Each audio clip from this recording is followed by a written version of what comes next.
नमस्कार. आज एका वेगळ्या विषयासाठी व्हिडिओ बनवतोय. परवा मंगळवारी पुणे शहरामध्ये भारतीय जनता पक्षाच्या वतीने भव्य टू व्हीलर तिरंगा रॅलीचं आयोजन केलेलं आहे. खरं तर प्रत्येक भारतीयाला आपल्या तिरंगाचा अभिमान आहे. प्रत्येक पुणेकरांना आपल्या तिरंगाचा अभिमान आहे.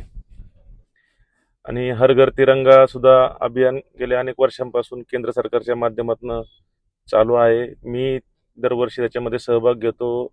हजारो तिरंगे माझ्या प्रभागातील जनतेला त्या ठिकाणी मी दरवर्षी वाटतो. त्या चांगल्या उपक्रमाचं स्वागत आहे. पण मधल्या काही वर्षांपासून भव्य टू व्हीलर तिरंगा रॅलीचं आयोजन होत आहे. मी त्याच्यामध्ये सहभागी होत होतो. पूर्वी मी भारतीय जनता पक्षाचा कार्यकर्ता होतो तेव्हा. पण मागील 5 वर्षामध्ये आपल्या सर्वांना माहिती आहे की पुणे शहराचे वाहतूक कोंडी कशा प्रकारे वाढत आहे.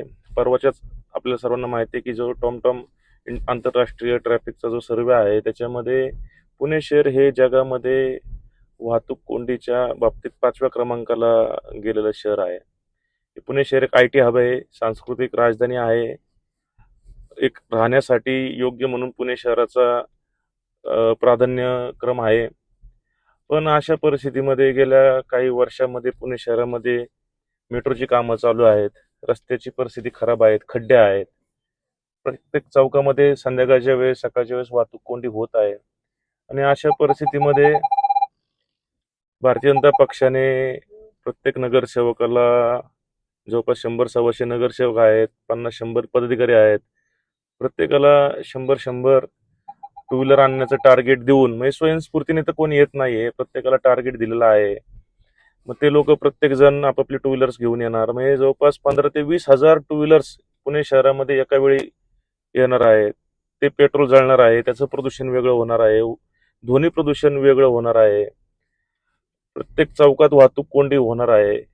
आणि काही दिवसापूर्वीच मोदीजींनीच आवाहन केलं होतं की बाबा इंधनचा वापर कमी करा. मग बऱ्याच नेत्यांनी आपले ताफे कमी केले, त्याच्या बातम्या झाल्या. मग हे सर्व गोष्टी कशासाठी असतात? केवळ तात्पुरत्या असतात का? पुणे शहर हे जगातलं जगाच्या नकाशावरती असणारं शहर आहे. IT हब आहे. इथले आपण वाहतूक कोंडीचे प्रश्न दिवसेंदिवस वाढवत आहोत का सोडवत आहोत, हा प्रश्न प्रत्येक नेत्याने आत्मपरीक्षण करण्याचा आहे.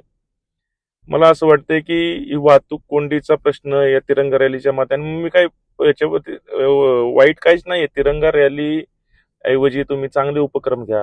वृक्ष लावणं, झाडे लावा, रक्तदानाचा उपक्रम घ्या, त्या ठिकाणी स्वच्छतेचा उपक्रम घ्या. या शहरातले वेगवेगळे ठिकाणी जे खड्डे पडले ते खड्डे बुजवण्याचा उपक्रम घ्या, किंवा नागरिकांच्या वेगवेगळ्या समस्या सोडवण्याचा उपक्रम घ्या.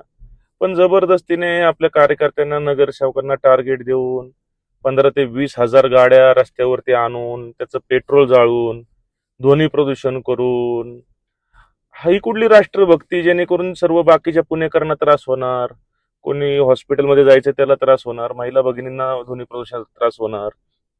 आणि यातनं साध्य काय होणार आहे?